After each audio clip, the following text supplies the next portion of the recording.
How are you? Welcome to my kitchen again. I want to talk with you today about entertaining with coffee.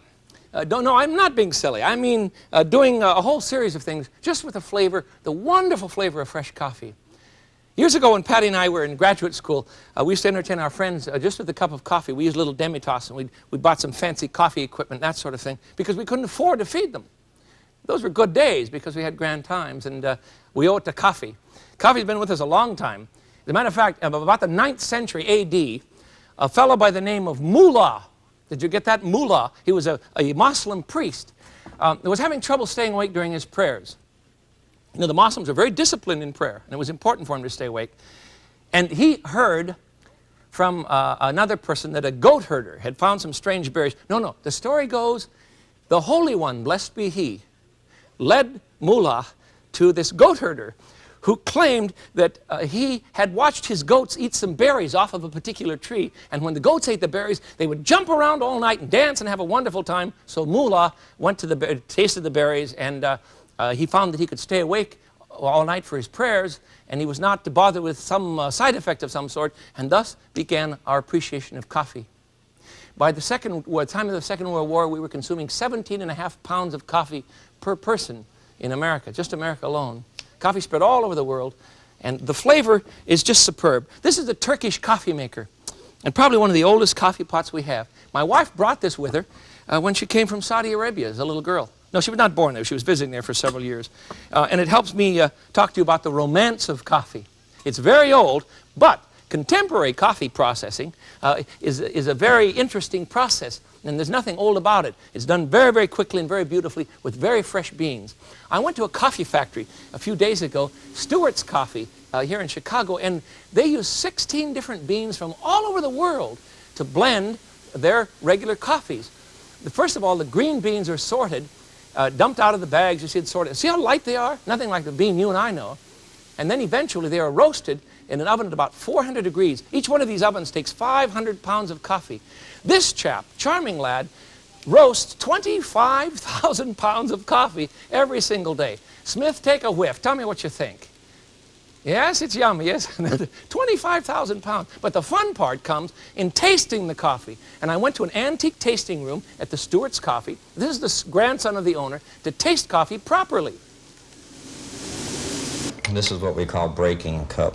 Breaking, all right. And we just smell now. Stir it around and bring the cup and the spoon up to you. Okay. Tasting is one thing, but you have to concentrate. This man has a tongue that is so precisely tuned that he knows exactly what that coffee will be when it is blended with some others. So you taste very, very carefully. This company's 50 years old. Now watch him.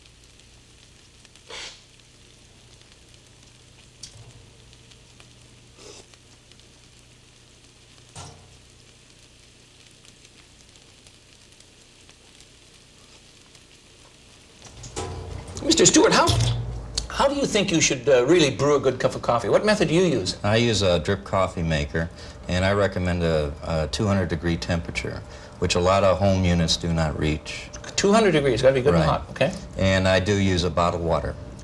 Bottled water? That's the secret of good, clean coffee. This man is a serious coffee drinker. It's an old family in coffee, and it was wonderful fun to be there. The odor of the coffee factory, of the beans roasting, is still, at least in my mind and in my heart. It's wonderful. You know, when you roast beans, you've got to remember that the longer you roast a bean, the darker it's going to get, and therefore the more costly. Why do I say that? Well, because a light bean has more water in it. This is an American roast. Over against a European bean, which is roasted until the oil comes out, the bean is much lighter in weight because the water's gone. And thus, a pound of this coffee is bigger.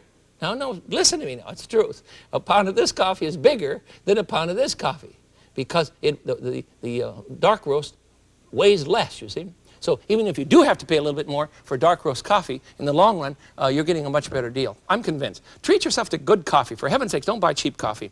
There are lots of methods of making coffee. You know most of them, but I'll show you some weird ones. My wife brought this back from Saudi Arabia. When she was a little girl, she spent time there.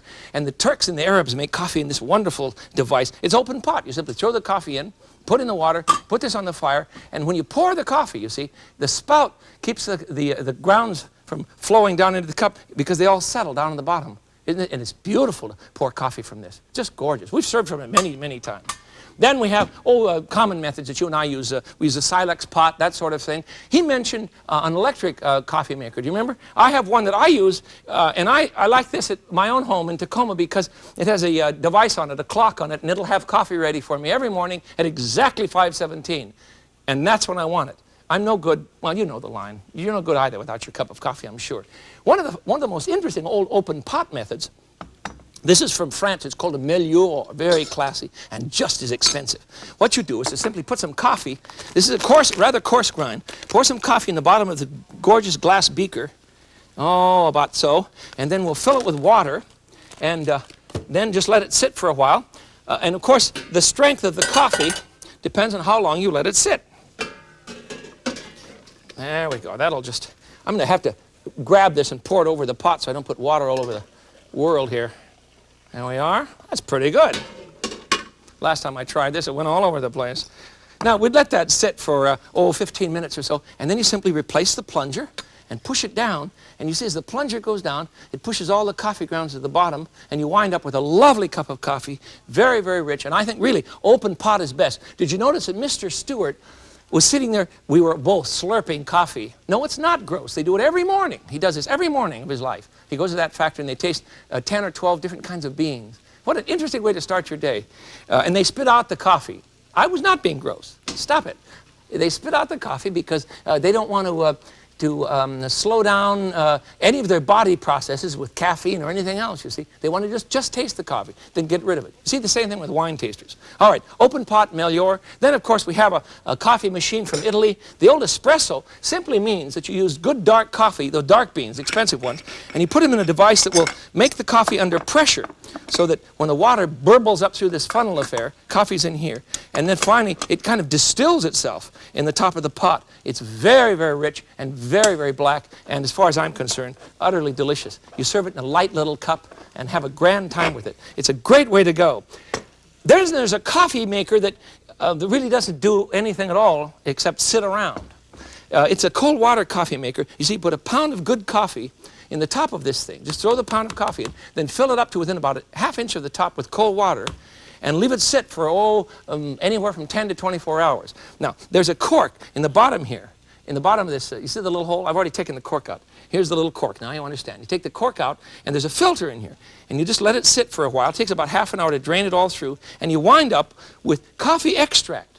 The solution in here with the water is made of 1 pound of coffee. And you treat it just like you do normal coffee, except that it's all ready to go. And you just pour a little bit of this into a cup, add some boiling water, and you're on your way. But the most fun comes when you use this for cooking, because it's very, very rich, and that's what we want to do today. I want you to celebrate lots of flavors of coffee. There are all sorts of things you can do. I had a coffee extract sauce on a bit of duck, along with a little bit of trim, you know, the usual old corny kiwi and all that sort of thing. But it was at Le Perigord in New York, wonderful restaurant. I'd never tasted coffee syrup, so now I'm into trying this. I have a dish I want you to see. I think you're going to like it. It's chicken and coffee. Can you imagine such a thing? The whole idea, I'm going to get my pan going here. We better get some room so you can see what's going on, huh? There, we get some coffee out of the way. This is, I'm sorry you can't spell all the coffee today because it's wonderful. Oh, incidentally, when you make coffee in this little pot, you use a very finely ground coffee. Let me show you what it's like here. The coffee itself is about the consistency of flour. And this is Greek coffee or Turkish coffee.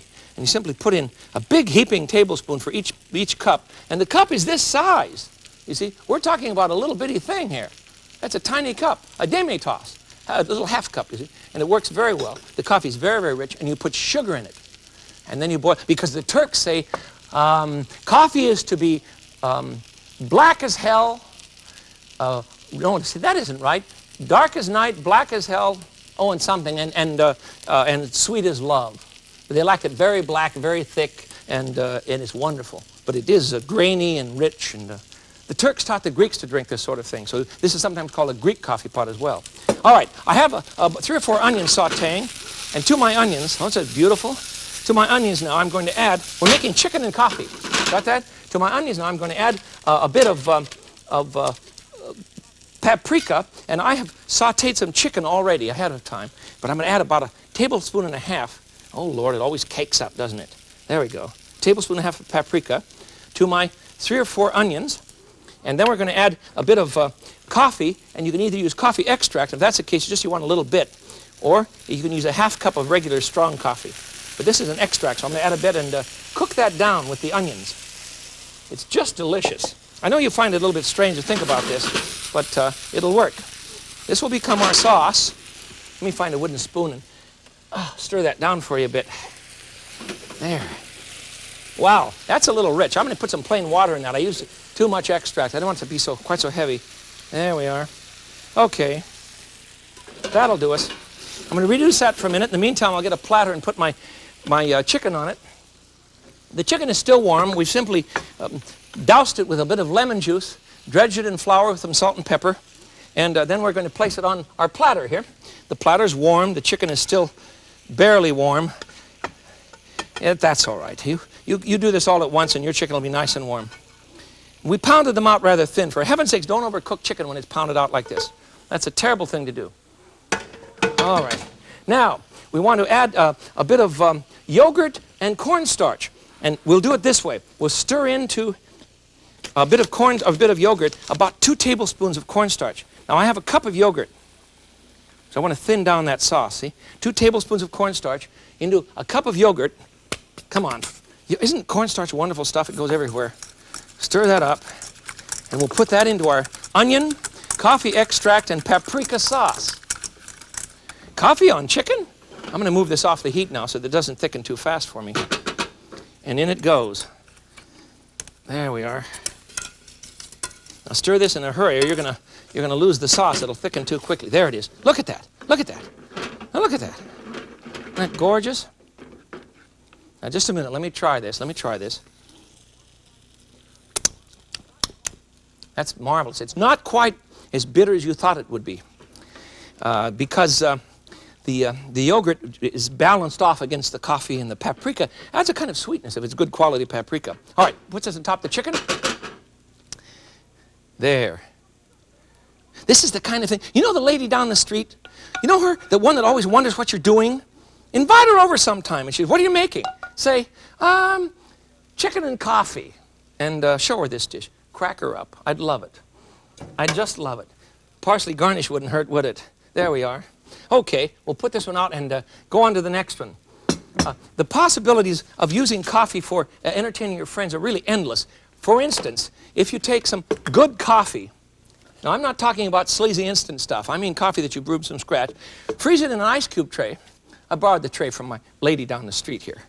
I better get this into a bowl, it's not going to work. All right. There they are. I'm going to throw these into a food blender. I suppose you can use a processor if you want, but these will go into the blender now, and we'll just grind them up. And we'll make a bit of, see some of the juice that's hanging on there. We'll make a kind of coffee ice. Obviously, if he's making ice cubes out of coffee, he's making a coffee ice.